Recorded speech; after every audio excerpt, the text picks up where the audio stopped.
ಎಲ್ಲರಿಗೂ ನಮಸ್ಕಾರ ರೀ. ಹೋದ ವಿಡಿಯೋದಾಗ ಕಂಪ್ಯೂಟರ್ ಆನ್ ಮಾಡಿದ್ಮೇಲೆ ಏನು ಮಾಡ್ಬೇಕಂತ ಹೇಳ್ಕೊಟ್ಟಿದ್ದೆ. ಆ ಥರ ಈ ವಿಡಿಯೋದಾಗ MS ವರ್ಡ್ ಬಗ್ಗೆ ಹೇಳ್ಕೊಡ್ತೇನೆ. ಮೌಸ್ನ ರೈಟ್ ಕ್ಲಿಕ್ ಮಾಡಿರಿ. ಇಲ್ಲಿ ನೋಡ್ರಿ, ನೀವು ಕ್ಲಿಕ್ ಮಾಡಿರಿ. ಇಲ್ಲಿ ನೋಡಾತಿರಲ್ಲ MS ಆಫೀಸ್ ವರ್ಡ್ ಕಾಣ್ತದೆ, ಅದನ್ನು ಓಪನ್ ಮಾಡ್ಕೊರಿ. ಕ್ಲಿಕ್ ಮಾಡಿರಿ. ಇದಕ್ಕೊಂದು ನೇಮ್ ಕೊಟ್ಟು ಸೇವ್ ಮಾಡಿರಿ. ಮೊದಲು ಅದ್ರ ಮೇಲೆ ಕ್ಲಿಕ್ ಮಾಡಿದರೆ ಈ ಥರ ಓಪನ್ ಆಕೈತಿ.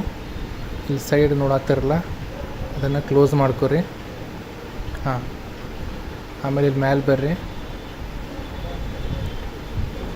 ಇಲ್ಲೇ ಮೇಲೆ ನೋಡಾತಿರಲ್ಲ, ಪೇಜ್ ಲೇಔಟಿಗೆ ಹೋದ್ರೆ ಸೈಜ್ ಕ್ಲಿಕ್ ಮಾಡಿರಿ. ಇಲ್ಲಿ ಸಾಕಷ್ಟು ಪೇಪರ್ ಸೈಜಸ್ ಸಿಗ್ತಾವೆ.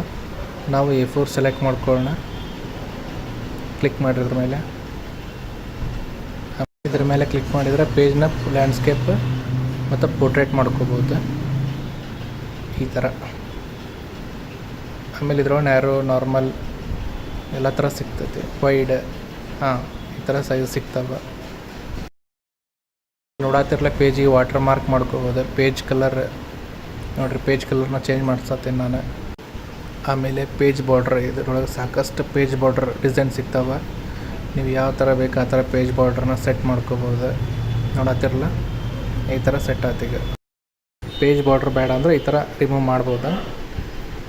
ಸಿಗೋಣ್ರಿ ಮುಂದಿನ ವೀಡಿಯೋದಾಗ. ಮತ್ತು ಮುಂದಿನ ವೀಡಿಯೋದಾಗ ಇನ್ನೊಂದಿಷ್ಟು MS ವರ್ಡ್ ಬಗ್ಗೆ ಮಾಹಿತಿ ತೊಗೊಂಡ್ಬರ್ತೀನಿ. Thank you.